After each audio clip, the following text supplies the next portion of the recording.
From South Korea to Manila with love. Ibang level of kilig daw ang ipaparamdam ng Team Barda para sa pelikulang That Kind of Love.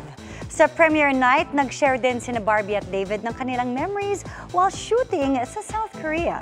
Makichika kay Nelson Canlas.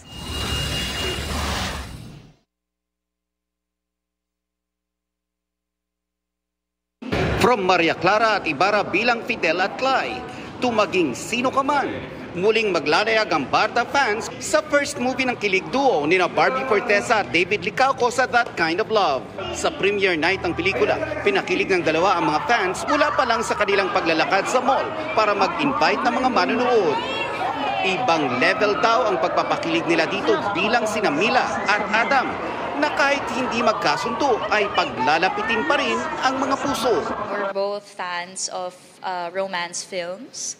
So, yung atake namin dito sa pelikulang ito is very... siya kasi, I'd like to think, mas ano siya very Korean drama vibe, na very mysterious, reserved in his own way. Pero alam mo na pagdating sa babaeng mahal niya, talagang he's very generous, he's very caring, he's very sweet. Ako naman, mas yung babae yung mas malaki gumalaw. I just hope na like the people who supported us in Maria Clara, they will support us also here in this movie. I'm sure na they will get kilig. Full support ang fans, lalo't inspirasyon daw kasi ang hatid sa kanila ng Barda. Ako talaga, happy feels ko talaga sila. Kasi nung time na yun, depression. Depression ko sa school. Kasi po magaling po sila umarte, pero effective po sila, may chemistry po. From Manila, dadaling tayo ng That Kind of Love sa South Korea. Ano naman kaya ang di malilimutan ng Barda sa lugar na yon?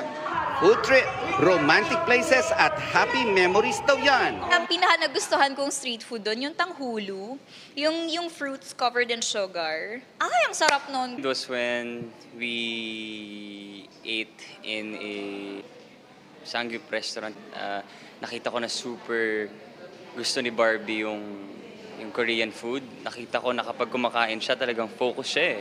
And siguro yung scenes din namin sa Korea, andun kami sa crossing kasi may mga cars talaga, so mabilis yung mga kotse. Maglalakad sa red carpet ngayong gabi sina Gabby Garcia, Khalil Ramos, Jeric Gonzalez, Rabia Mateo, Martin Del Rosario at Michelle Marquesti.